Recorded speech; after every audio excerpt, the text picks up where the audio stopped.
It's going now. Oh, got it. Okay. I'm telling you, things are a little slow. Mike, I even asked Robert if you know what's going on with my computer. It's kind of a little slow. So today I'm glad that we have linked up. I was about to text Brooke, and so we are here. We're live, and I am looking forward to your participating and helping us spread the good news that Dr. Michelle LaMasa-Dawson is in the classroom. We're going to talk about healing in our heart and how our heart deals with the rest of our body, communicates. So I'm going to start the record. So today we have Dr. Michelle LaMasa-Dawson, and I'm really excited about the topic today and how our body communicates with one another and how our, well, I'll tell you guys more, but just know, share, like, follow, and tell everybody that the classroom session is in, and our teacher is Dr. Michelle. So our recorder's on, and now we get to be in the moment and learn together as we dance. Here we go.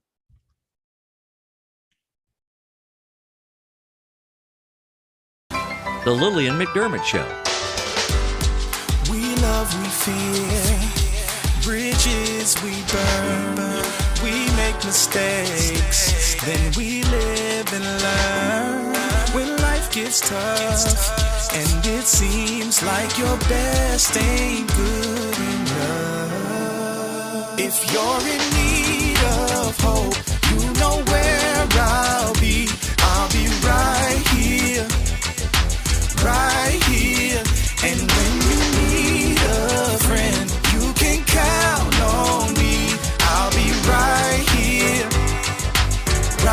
here, waiting for you.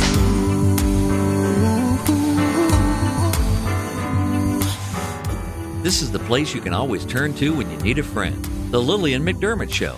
To reach out to Lillian, visit her on the web at whenyouneedafriend.com. Now let's all learn together. Here's Lillian McDermott. Hello, my listening and viewing friend. It's so nice we can meet each other on the air on this beautiful best day ever. And for those of you who are tuning into the classroom for the first time, please know I've been waiting for you. This is a safe place where you can go to when you need a friend. It is my commitment to provide alternative ways to heal, and it is my mission to make awareness, responsibility, and truth a part of our everyday life. And I hope you, my listening, as well as my viewing friend, will feel empowered to embrace a new truth and live the life of your dreams. Now, as always, when Dr. Michelle LaMasa-Dawson is in the classroom, she's recall healing expert, but pretty much an expert in anything that has to do with the spirit, mind, and body connection. That's where her PhD is. And whenever she's in, we learn about things that we don't know. And how is it that our mind and our mind communicates with our heart, and our heart communicates with our body, and so on and so forth. And we've learned so much from her as our teacher. Well, today we're going to be talking about that connection, about how us suppressing our emotions, how it can lead to cognitive decline, how it can lead to matters of the heart, like issues of the heart, how it could lead to other issues in the body. And since it is our sole purpose in life to give and receive love and knowledge, I am so grateful that Dr. Michelle LaMasa-Dawson is here to do just that. Welcome, Dr. Michelle, to the classroom.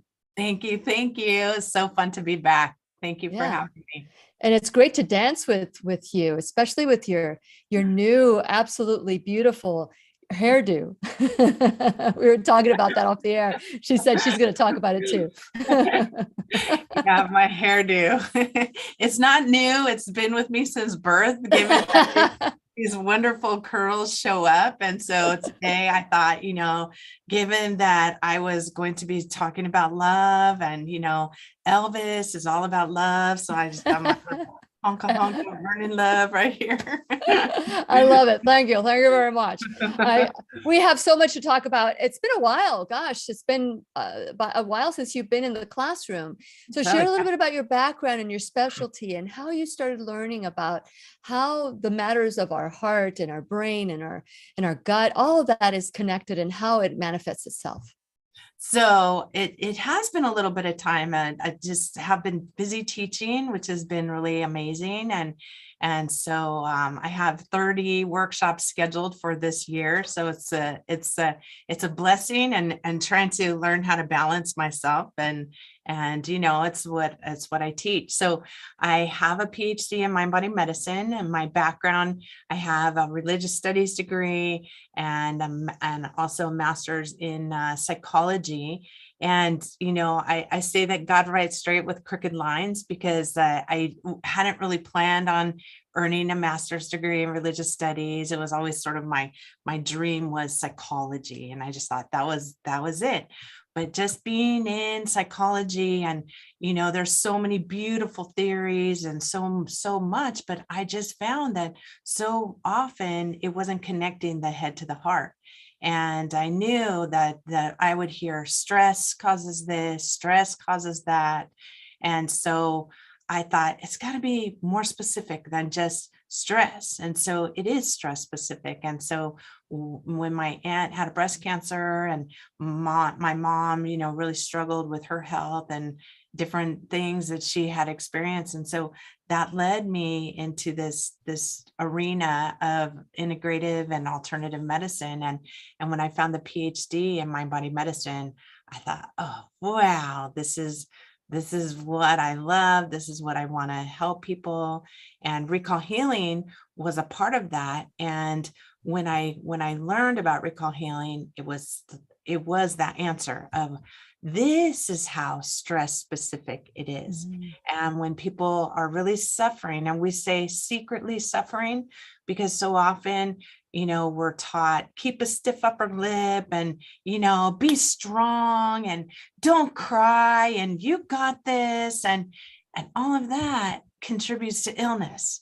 And so it's really strong to cry, and it's really strong to allow your emotions to come out. And I'll never forget a time where my husband, and I was crying. I was in a lot of pain over something, and I apologized. Oh, I'm sorry. He's like, why are you sorry? You teach people how to cry. You need to learn. So it really did stay with me. And I have cried many times in front of people, but it is humbling for sure. And it really encourages us to get out of our ego and to really experience life in the fullness, because it's all of the emotions that we experience. So that's a little bit about me. And I have kids and grandchildren, and so that's where I'm at today. Yes, and you are my hermanita. Exactly. My little sister. So how, one of my favorite quotes, I have lots of favorite quotes, but one of my favorite ones from Henry Moseley. And he said this in 1867, the sorrow not expressed by tears may make other organs weep. Wow. And today, isn't that amazing? Is that the first time you? Yeah, it is. I have not. Oh my goodness. Yeah. I was able to share something with you.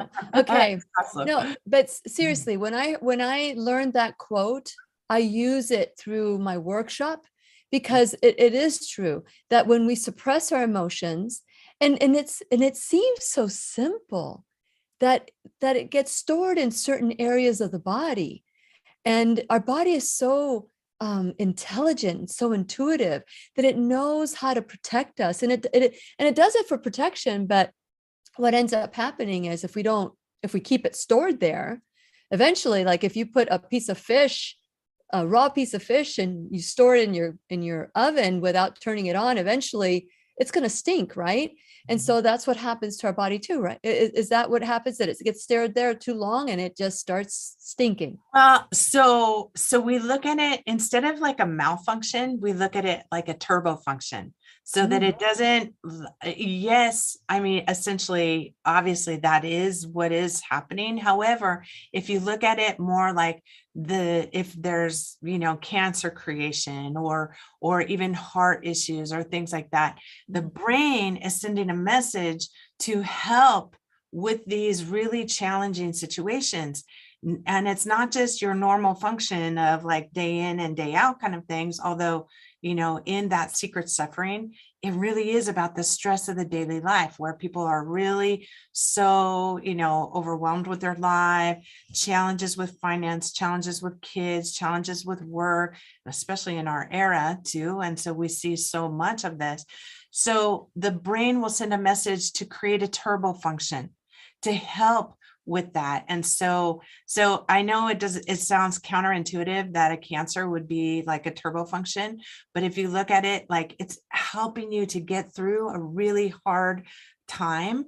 And then later, of course, there are ramifications for that, for keeping it a secret, for not talking about it, for brushing it under the carpet to keep going. That is what happens later on, for sure. Mm-hmm. And it makes sense. And it makes sense. Our body wants to protect us, but we also need to work with our body instead of against our body, which is what happens. I was coaching somebody yesterday, and basically, when you're in resistance, your body knows it'll get you through it, but it's exhausting. It really is exhausting. And if we were to just work with it and allow the body to flow, it's a lot different. And there are certain tips and tools that we can utilize to embrace what is and not reject it or try to change it or rewrite it in a way that we can rewrite it in a way that it is a turbo function. Yes, absolutely. And so when we have an understanding, really like, that this diagnosis, this issue, these things that I'm experiencing are related to this stress, that really helps to bring in the fullness of the big picture. Mm-hmm. And then when you add, the aspects of our life experiences from the time that we were born, and then even the time before we were born, that how much of an impact that still has on us today. And we think that we choose, but we're really carrying out this unresolved issue of mom and dad, grandma and grandpa, great grandma and grandpa throughout our life. And so that awareness, we say 80% is about awareness and 20% is what we do with that awareness. And that's what we find is really true. You can be aware of something and then never do anything about it. And so that's not going to help your body.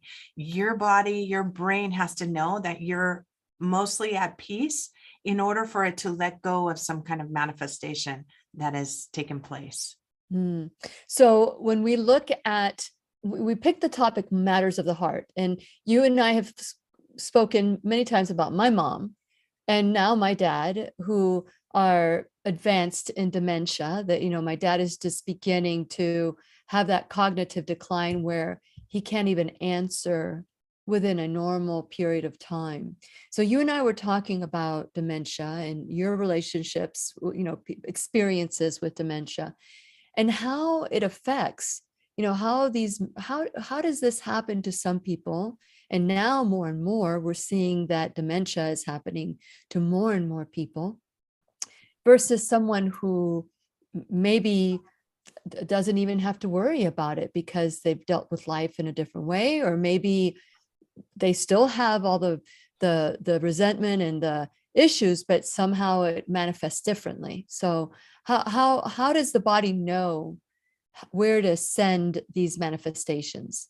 So it's all based on the deep felt experience. So we don't all have the same feelings about the things that we experience in our life. And so for somebody that has dementia, there's two types of conflicts that we look at. And one is that where it frequently happens later in life. And so after losing many people over and over again, the brain says, I can't stand to lose one more person.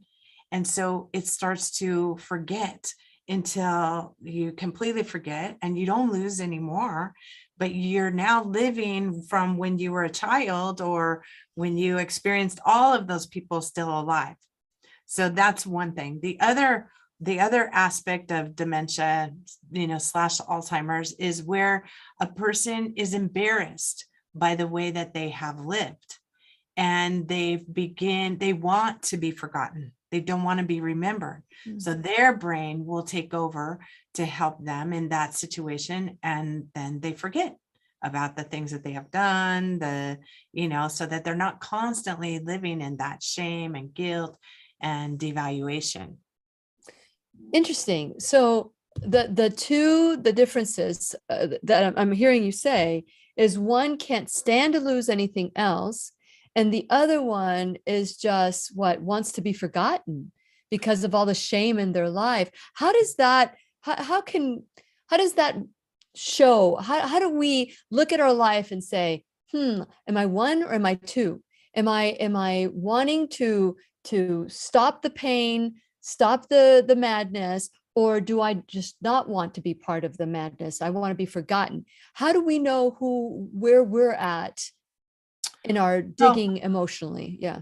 Well, it's a good question, but anything that we're not at peace about is always the pebble in the shoe. So it doesn't matter if if there's a whole series of people that you have lost and you're just having deep sadness. If you haven't moved through the grief and you're really still grieving all these other people that have died in your life, and you haven't, stopped that grieving process, and you're still sort of overwhelmed by all of that, it's really important that you do some grief work so that it doesn't create a solution in order to not have that happen anymore. Because the brain only has itself to work with, so it only works in a literal way. So if I have a conflict in my nest with my husband, with my spouse, or my mom, or my children, or the house itself, this can touch the breast. So if I'm stressing about it, then breast. Okay. If I have an issue with authority, with all of the, like we were talking about with the losses, with God, with these kinds of things, then this can also be related to the head. The head, is the top of the body in connection with the Father, but also the authority. So we can look at different aspects that way. Mm-hmm. Of course, in our world, and we watched a really beautiful dementia whole conference on and how we really have to give our brains a tune up, that we should do some detoxing because we are surrounded by heavy metals and this toxicity. And so that definitely does play a role. But if you don't have the conflict, you won't get sick. So it does make a difference as to whether or not, if you have something that you're suffering about, something that you're not at peace about, no matter what that is, that will ultimately end in something in your body if you don't find some peace about it. Okay. So I heard you say loud and clear, if you don't have a conflict, then you don't get sick. But we all have conflicts. Are you saying that how you handle the conflict will help you choose health as opposed to sickness, right? Right. So you're right. We all have conflicts. The key to not allowing it to go into your body is to talk about it, to process it, to use what we call letting go exercises, but there's many different things. So imagery and, different kinds of yoga and meditations, all of that is a way to help us to process. If we are not at peace about something, that is the core of where the illness, where a sickness, where a behavior can manifest, because it's going on, it's spinning in our wheels. And so our automatic brain says, this is a threat to your existence. So we're going to pull it out of your psyche and download it into your body according to how you're feeling right now. Okay, so awareness is key. You say awareness is 80%, 20% is what we do about it. So each individual, and I've spoken to many people, I'm sure you have spoken to even many more people that are in total denial about their feelings.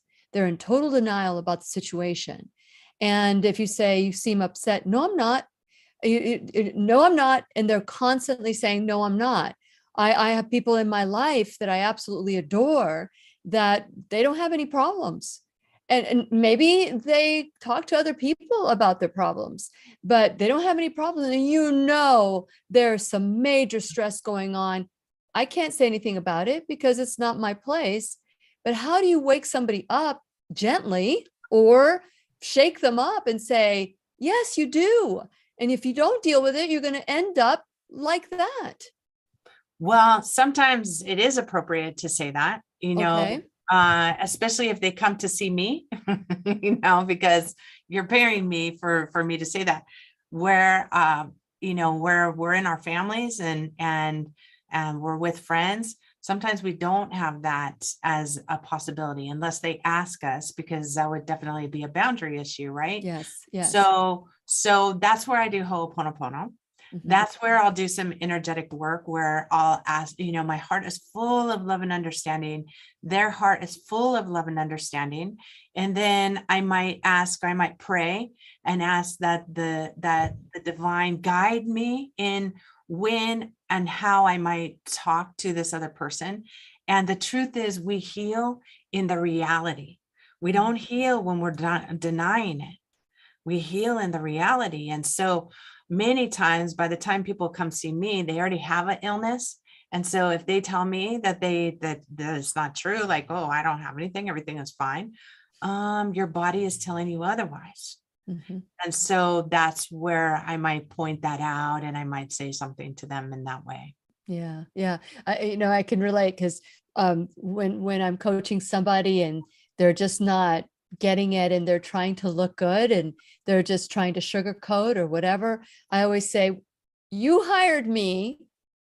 And right now you're going to get a smackdown. You hired me to get better. Now you're going to get a smackdown because whatever I'm doing is not helping you. I'm going to have to be direct.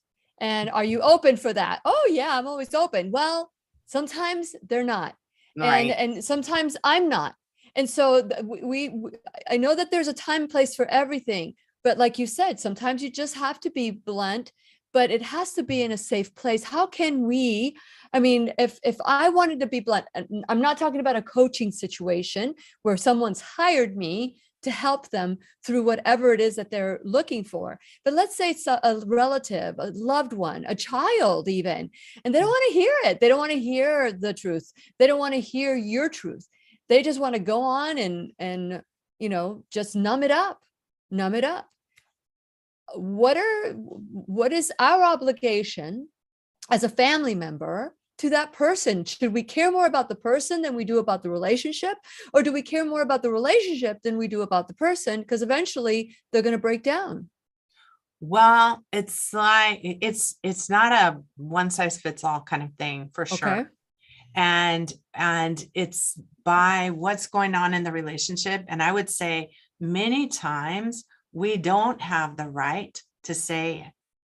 Many times we have to shut our mouth.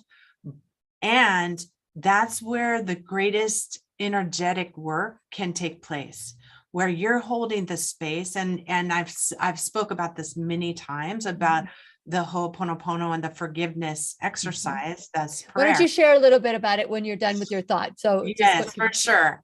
But in this, you're rising yourself above the situation. You're really connecting your pain, your suffering for what you see going on with your family member without talking to them. Because many, many times our frequency, we operate at a different vibration, different frequency. And so many times our family can't even stand to hear what we have to say. And I think that's where it comes from in the Bible. A prophet doesn't speak to his own land. Correct. Because they'll hear it from somebody else. In fact, my dad will listen to my husband, but me, like, I'm just Michelle. I'm just a little girl. So he doesn't see me, but my husband says it and he's like, oh, Mark told me that I should do this. And so it's not. Well, so, problem solved. Mark gets to solve everything from now Mark on. solves it. But it's very true that when we oftentimes witness in our families many things that are not especially healthy and not very, it's not good for the person or for the family. And yet it's not our business. And that's the challenge, to find where it is our business, where it's not our business. I used to have a mentor that she said, mind your own side of the street. And so it's really helped me to understand, like, work on me, work on me, work on me. And that creates a space for my family members to want to do their own work, to begin to see that something that they're not happy. They know they're not happy. They might not tell you that they're not happy, but in their heart, in their life, they're not happy. And other people will tell them, you're not happy, by the comments that they receive and the things. And so when you hear it 3 times, that's really God like shaking the box to say, hey, are you going to wake up, or are you not going to wake up? So I don't know if that answered your question at all, but I think, like, sometimes we do have to beat around the bush. Other times we can be direct. And most often we need to go to the mountaintop and ask for forgiveness for wherever this came from. And the practice of Ho'oponopono came from indigenous Hawaii. Dr. Hugh Len, he was the one that made it popular here. And he wouldn't see his patients, and he saw what they had done. He just had their write-up, their history, what they had done, and what they had done to other people. They were mentally ill and were serving time for crimes that they had committed, but because they were mentally ill, they were in an institution. And so he said, okay. And then he would take their file. He said, okay, I'll work with them, but I'll never see them.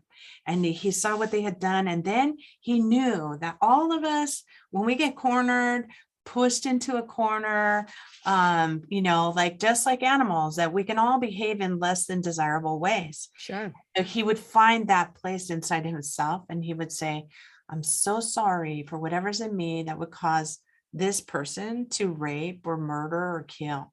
Please forgive me. I love you. Thank you. Certainly wasn't his fault, but in his taking responsibility, it gave all of the people in the Institute an opportunity to heal. And it took about 4 or 5 years, but all of them changed and were able to be released from the hospital. That's pretty fantastic. And so it has given me so much encouragement, and especially when things have been so challenging and so painful. And so often that happens in our family. And we've talked about that, especially even in the last 2 years, where there's some huge divides. Yeah. There, it's like over here, and there's and they can't even agree to disagree anymore. Correct. And so we are in a very challenging place, which gives us like the invitation to be loving and be kind, be respectful, and do our work. Absolutely. And here's another, I want to add to a different scenario. I mean, here we are, we notice the pain in others. The other person is not taking ownership or responsibility, but we're suffering their pain. And I've spoken to people that are carrying that person's pain. And so even if it's not your business, we make it our business because we want to change the other person, and that can damage us, not the other person. Can you add to that? Sure. Well, the first thing, the only person that we can change is us and our attitude. That's it. So when one finger is pointing at somebody else, 3 are pointing back at us, right? And so it really is that invitation that whatever I don't like is going on here, even if it's somebody being stubborn. I know for sure that I have very, firstborn, very stubborn when I know what I know.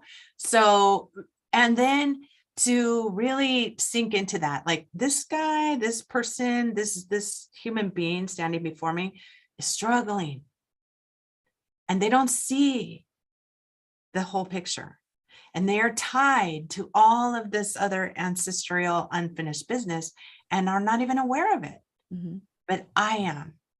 So the only person that I can shift and change is me. So let me do my work to help, to offer forgiveness, and so that person can move beyond that.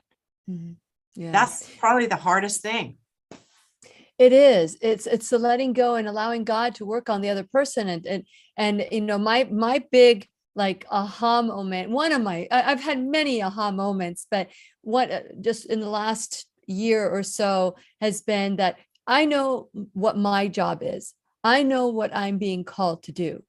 So if I am the one that's spreading the seeds, I don't necessarily am the one that needs to water them or fertilize them or even gather the harvest. My job is to plant the seeds. That's it.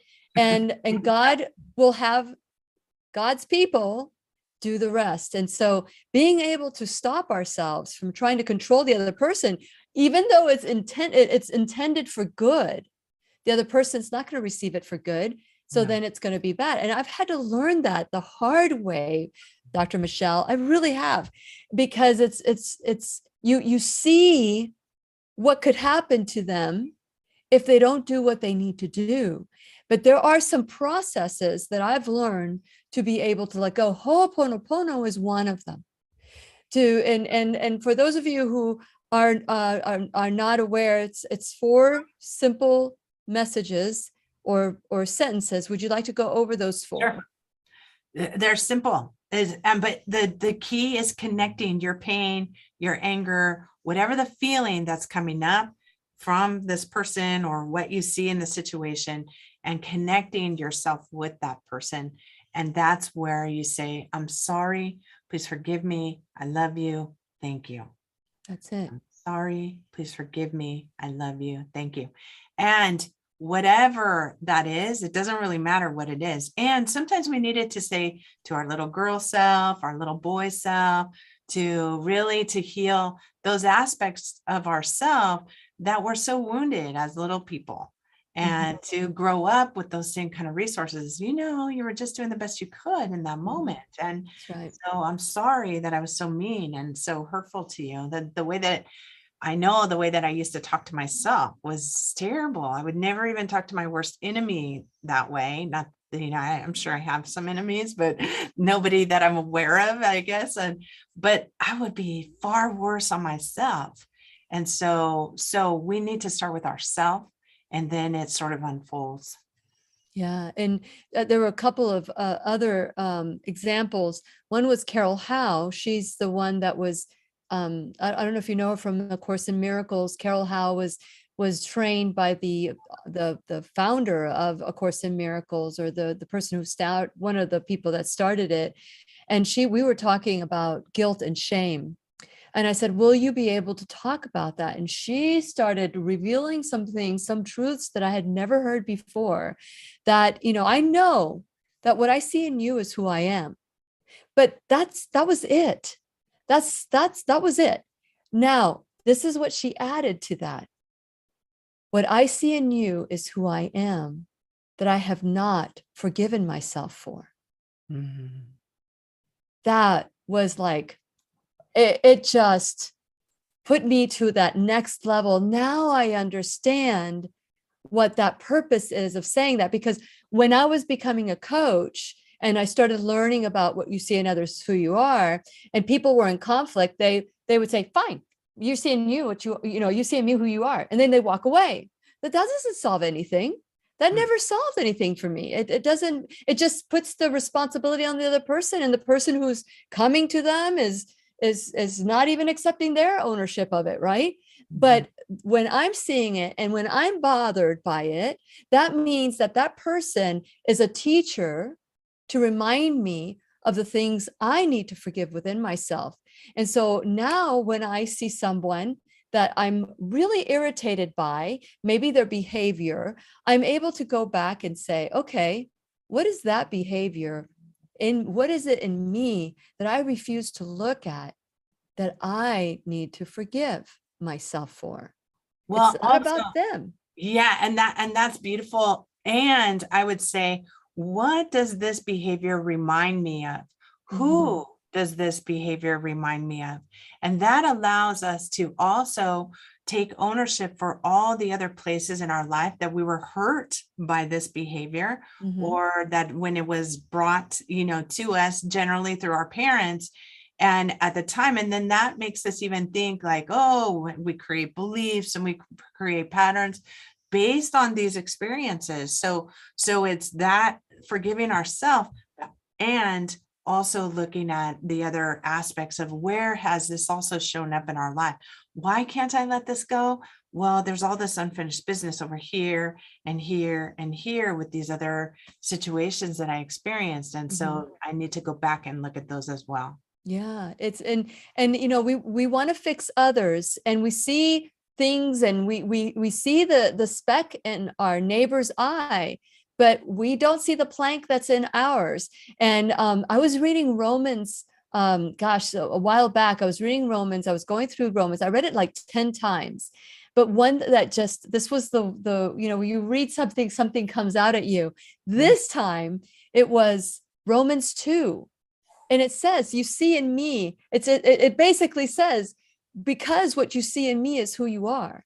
It's what you, and I'm like, oh my gosh, this is in the Bible, Romans 2. And it's not just some psychobabble. It's actually in the Bible that we see in others. And it also says, it's not what you what you put in your mouth that defiles you. It's what comes out of your heart. And so those are just things that just have pierced my heart in so many ways that I'm like, okay, I'm open to learning more. Where have I done this? And here we are talking about, other people and potentially, diverting or keeping yourself from a major disease like dementia. How can this help us? And being able to be what I call in my workshop, I am the solution workshop, which is April 29th, 30th, and May 1st. That's our next workshop.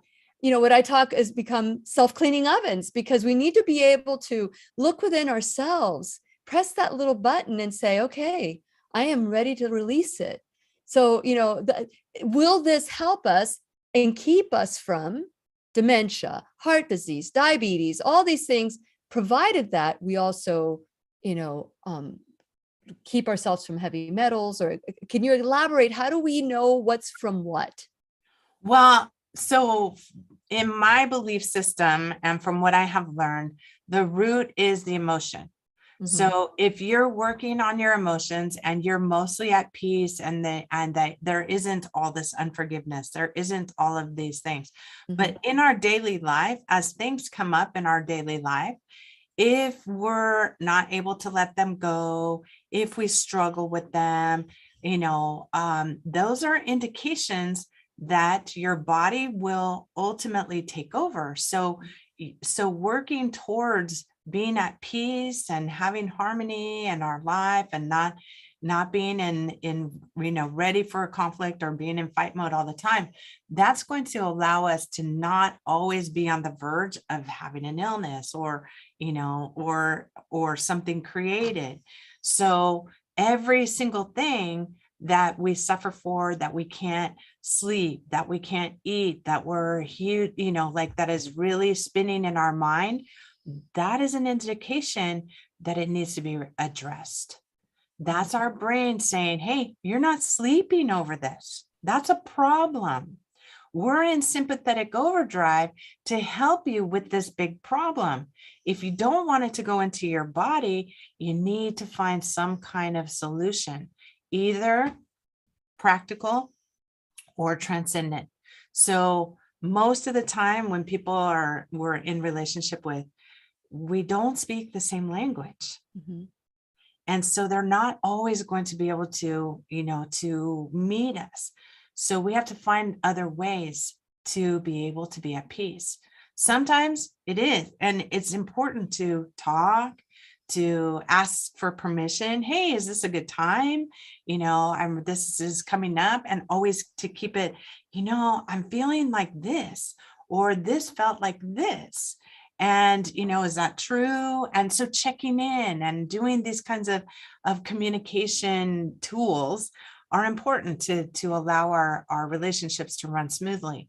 If we have something bigger, and, so many times with death, and we're Mhm. just talking about this, and inheritance, and I mean, these cause really huge, big family problems. Mhm. And so it is challenging. I was working with a woman yesterday, and she told me that she had to sue her sister. Well, gosh, how hard, and it needed to be done because it's drawing a boundary. Mhm. And yet it's still so challenging. So to help her to forgive herself, sometimes Mhm. we do need to forgive ourselves and say, it was what needed to be done. So it's hard Yes. stuff. Yeah. And so as you talk about that, the body does. It was, I loved how you said, sometimes when you can't sleep, yeah, there is a problem. If you can't sleep, there is a problem. And what do? Take a sleeping pill, and that is not solving the problem. That's just adding another problem, because that pill might have some metals or some side effects that are going to make things worse. Mhm. What are some other tips? Because I know that God speaks to me in a whisper, but then when I ignore the whisper, like when I heard, well, I'm not going to tell the story because I'll tell it some other time. But, first you hear the whisper, and then it might be louder. It might be, a 2x4 hit you in the forehead, an illness. It'll be, but then we blame the illness. Oh, I got diabetes. Oh, I got, heart problems, or I got high blood pressure. Like all of a sudden you're walking, minding your own business, and Boom. yeah, and you got hit by it. And we I don't know. want to take ownership of, that it was what I ate the night before, or the night before that, and the night before that for the last 5 years.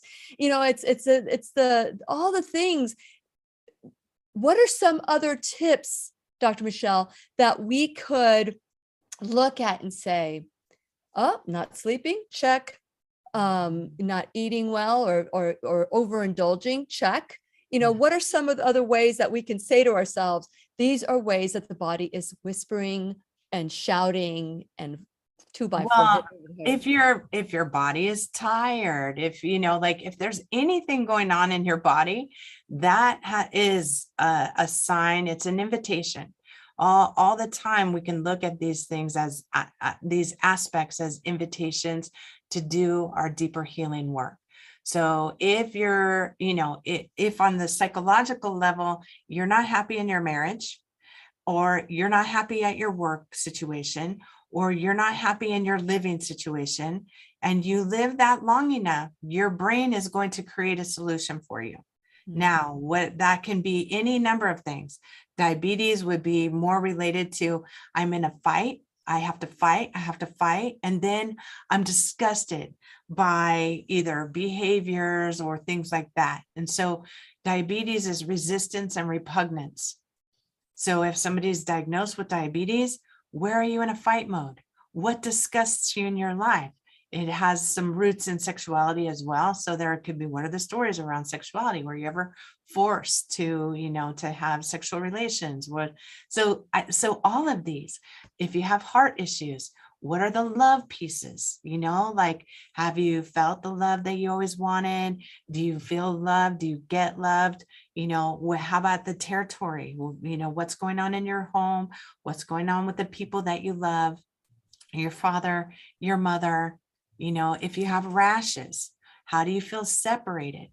These are all ways. So if you're constipated, haven't you let go? Is there a person? Is there some unforgiveness? So each specific organ tells us a specific issue to look at and to investigate.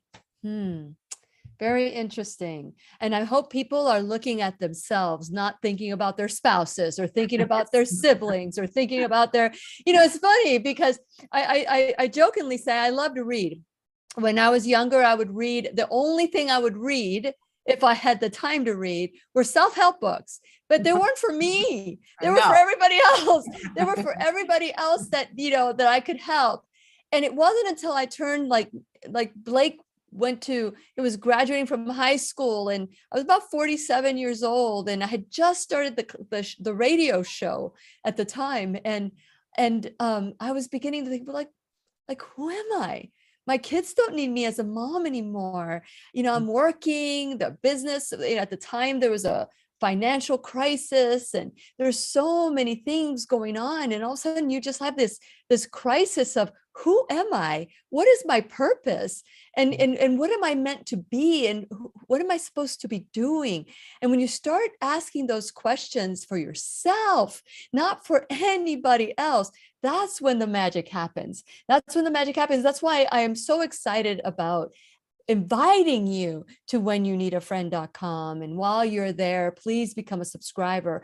And by the way, when you are a subscriber, you get a blog each week, and all the teachers that are in the classroom already link to their website. You don't even have to think about it.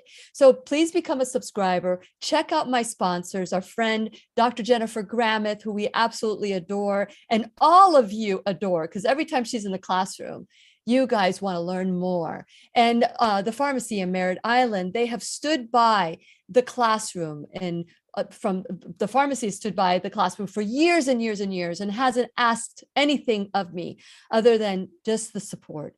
That's the kind of stuff that I've experienced in my journey, and I want to encourage you to check them out. We also have affiliate programs, that will focus on organic beauty. And we're going to be talking to Kelly tomorrow with the organic beauty. And we have so many things that will help us, whether it's, medical assurance, or, depression, anxiety in a natural way. So check out my Shop Now bag and figure out ways that when you support the classroom, or purchase something from the Shop Now bag, it supports the classroom. And last but not least, but you can support the classroom by becoming an enrolled student in the classroom. You can support with your time, your talent, your treasure. Anything will help us, whether it's $1 or $1,000 a month, will help us grow. And so today, our teacher is Dr. Michelle LaMasa-Dawson. She's an expert in recall healing, mind-body medicine, PhD, and she's here to invite all of us to learn about ourselves and the way that she is an expert with recall healing. Now, I know you have some events soon, and I'd like for you to invite other people to come join you. So I would love for anyone who would like to learn more about recall healing. I have a one-day intro coming up on March 11th from 10 to 4. And so I'll be going over the basics, and we'll do timeline, and we'll do family tree, just to help you to understand and teach you some letting go tools. And you'll get a nice, pretty little letting go tool book. And for attending that, I also have at the end of March, I have level 2. You're able to take the workshops out of order. We cover in the foundation, we cover all the basics. So levels 1, 2, and 3 are all about the basics, but we just cover different body parts in each of the workshops. Cool. So that's level 2. And then in April, I have a dreams and symbols workshop coming up. So I would love to have anyone who would like to come and to learn more about recall healing, to attend the workshops and to, be a part of that learning and helping yourself to grow and helping your family to heal. Yeah, that's what I love. You're with your workshops. I don't do workshops as often as you do. Oh my goodness. And you're constantly in that mode. Like I said, the next one, the workshop that I'm doing is April 29th, 30th, May 1st. That weekend, we talk about becoming the solution. I am the solution. The I am is the God in us. And I want to also encourage you spiritually, because I want to talk about spirituality next, not just religionism, but spirituality. And I just want to encourage all of you to look into the New Truth series with Dr. Lorraine Day, whether it's the Book of Revelations or the 100 Lessons from the Exodus. We need to arm ourselves with the knowledge of a higher power, of God. I call God Jesus. But what happens when people don't have that higher power? Dr. Michelle, what is your words of wisdom for that connection? So that's tough, because when it's like when you don't have any connection to something other than yourself, there's no hope.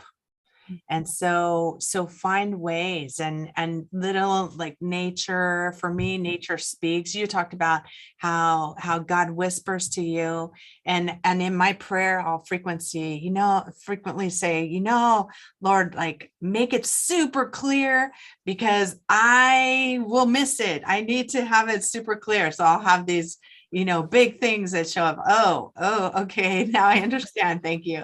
So, but I find that if you just look, you see that the divine interacts in your life every single day in thousands of different little ways all through your life. And so connect yourself with nature. That's the first step, I think, to having a deeper relationship with the divine.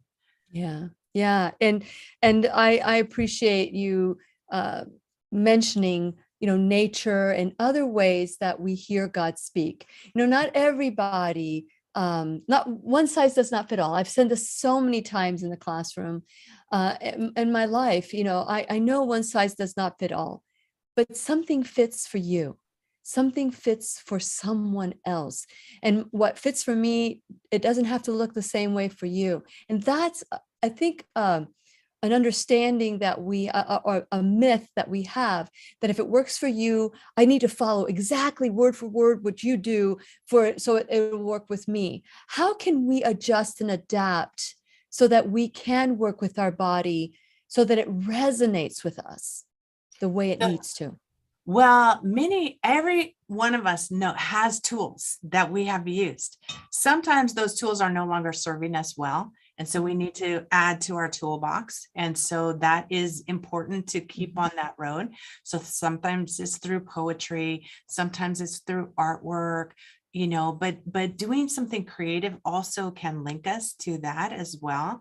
And I would also say, imagery is so powerful. I love imagery. And it's like in grad school, I took imagery for health and wellness, imagery for healing. And, statistically, scientifically has been proven many, many times that doing imagery allows for people who are going into surgery to heal sooner with less complications.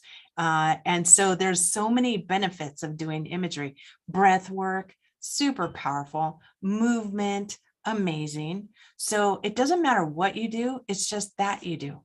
And so pick one thing, get a book that has, different activities and do one thing. Or, there's a new book out, gosh, where is it? I don't know if you're familiar with Judith Orloff, but she's awesome. And she talks about the survivor's guide, the empath survivor's guide.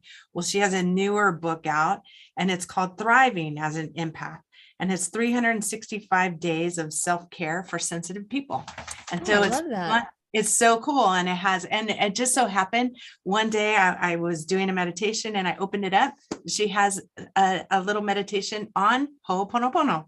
So each one has something really cool, and it gives you insight on how to take care of yourself, how to put yourself as important, how to create boundaries, how to say no when you need to say no, and how to say yes when you want to say yes. Yeah, we're really, it's about awareness. Again, you said that at the beginning of the classroom today, awareness is 80%. And then what we're going to do about it is the other 20%. I think that is, we just need to be real with ourselves. That's the bottom line. Now, I know you guys have questions. Make sure you type in a Q before you answer your question. We have about 15 minutes or so after the classroom, but let me see how much time we have. 2 minutes left. So as soon as we're done. So for those of you who are listening on podcast, just know that you can join us, because we always have some extra pearls after the class. And so we have some questions to ask Dr. Michelle.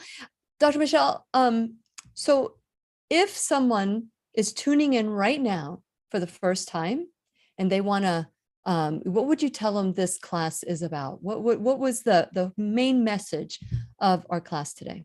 Well, the title is, like the heart and the matters of the heart. And so anything that really inspires you, hurts you, challenges you, all of these things are matters of the heart, and we need to pay attention to them. And so I would say, listen to your inner wisdom, listen to your heart. What is it speaking to you? What is it telling you? Where are you out of balance? And where can you love yourself a little bit more deeply? I love that. I love that. Soul tree transformations, right? So that's is where you can find Dr. Michelle. Check out her workshops. I know that Robert has attended her workshops. I want to attend your workshop. It always seems that there's a conflict. I know, but I need to look at my calendar. I've got a wedding coming up. Like, okay, so, but eventually I will get there. I want to get that knowledge of recall healing, because you make it sound like I listen to you all the time, and I'm like, how did you make that connection? Check out her workshops and let them know that you heard her from the classroom, so she knows that her time here was well worth it. Thank you so much, Dr. Michelle, for tuning in today and sharing everything that you do. So thank you. Thank you, and it is my pleasure. Oh, and for those of you, it's time. It's the 80% and 20%. So be aware and do something about it. And please remember, we'll be right here waiting for you worldwide at whenyounneedafriend.com. This is Lillian McDermott and Dr. Michelle Dawson, wishing you love, peace, joy, and unexpected abundance. Make it the best day ever. Callers and guests on the program and are presented to our wider audience solely for general educational purposes. Please act responsibly and consult personally with your own medical, psychological, or nutritional expert before taking any steps to improve your life. We have conversations all the time, but I just have this image of us just sitting on the floor and just chatting like two little girls, I love learning from you. I really do. You're just like, such a great inspiration to me to go deeper than what am I eating? Because, if you look at someone who has diabetes, I would say, okay, what are you eating? But it's not necessarily what they're eating, it's what they're trying to avoid that's causing them to eat a certain way, right? Is that what I'm hearing you say? Well, and they're missing the joy of their life. So where is the joy? The sweetness is the joy. And so if you're drawn to sugar and need sugar, it's because there's no joy in your life. And the blood flow and diabetes is in link with the blood. So our family, the fight, the disgusting, behaviors that we see in our family, that's what I look at. And we need to go. It's a spirit, mind, and body approach to healing. And it really is. You can't just take a pill and expect everything to change when you haven't changed. And that's the mindset that is the seat of the pharmaceutical industry and the industries that want to control you out of fear. But I've had people say to me, it's not that simple, but it is. But it is not easy. It's simple, but it's not easy. Correct. And that's the biggest thing, right? Because we have a choice, and we would like to say that we don't have a choice. This is what we have to do. No, we always have a choice. And so if you choose to do certain things, there is the thing and the consequence of the thing. And so not that, I had one of my students call me on this, and it's like, oh, you're sounding like it's like it's a punishment. No, but with every decision, with everything that we come in contact with, there is the thing and the consequence of the thing. And so if we choose to always sacrifice ourselves, there are consequences in our body that will hold that for us. Mm-hmm. And we got to just sit with that. We gotta stop lying to ourselves. We gotta just, and it's not it's not we have to, or we must, we get to that, because that is the process that will set us free. And that's what people bought into, the lie of, do this, you got to do this, and this. No, it's do whatever it takes for you, whatever it takes for you. So we have a question from Renee. So it says, can you speak to using crystals and tarot cards and where there's a place for this or not in spiritualism? So I believe absolutely that rocks and crystals definitely have different kinds of energies. And so you can use those energies to help with with clearing different kinds of issues out. I think everything can be used to help, supplementally. And for me, when you put the divine as center, no matter what you're using, that can be the way, the way to help ourselves to deepen our relationship with the divine. So sometimes people use tarot cards. I would say tarot cards, and especially from Christian tradition, it's always no, no, no, no, no. Mm-hmm. However, I think that there are different kinds of cards that can be used. There's animal cards, there's angel cards, there's these kinds of things that if you pick a card, it has a special meaning on it. I am not super advanced in knowing about tarot. Oh, all I know is that I have done some research about it. It was a card game. And so it can be used to allow us to have more insight, especially when you're putting the divine as center and you're asking for guidance that way. Yeah. I think I just recently went to a gathering and they had a tarot card reader and I felt very uncomfortable. And it's like you, I may not know enough about it to place that judgment, but spiritually, and I grew up where that was not of God. That was not of God. And, we know that card was not created by God, but nature was. And there's certain things that, and the crystal the rocks and stones, everything has a frequency. And I can see using that as a healing modality for frequency or because I lay in a grounded bed and so do you. Yeah, and so those are things that are, that have a science behind it. But when I play cards with my kids, I play Uno and I don't want to, diminish whatever card reading tarot cards are. But to me, it's a luck of the draw and what we put in behind it. And so I would want to encourage somebody to take that meaning and more in an inward place where through prayer and meditation, God speaks to us as well. How does God speak to you, Michelle, Dr. Michelle? How does God speak to you? Well, like I said, like a lot of times God speaks to me through nature, through, when I was working with somebody the other day and a hawk came and just sat right in the tree, right outside. Usually hawks are much higher. They're up in the top of the tree. No, this was like very close to the ground. So I knew that there was something, there was a message for that. And so I look up spiritual meaning of the hawk and it talks about keeping your vision and, staying on track. And so and we have a labyrinth on our land. So I walk and we have walking meditations. I go for hikes and, like I might use, sage to clean the air. I do have rocks and crystals. I do have some cards that I use as well. All of that is the way. And prayer, deepening my prayer, meditation, sometimes fasting, sometimes, doing different kinds of cleanses. That all brings me closer, to God and to healing myself as well. I think that the intention is real. I mean, whatever our intention is to get closer to God, we just need to be careful that we're not putting like I don't know, like you said, it was a game. It was a game. And I don't see God as a game. I see God as all knowing and all powerful. And I'm wondering how God speaks to Renee. I'm sure you know how God speaks to you. And so I think that spirituality and is so unique.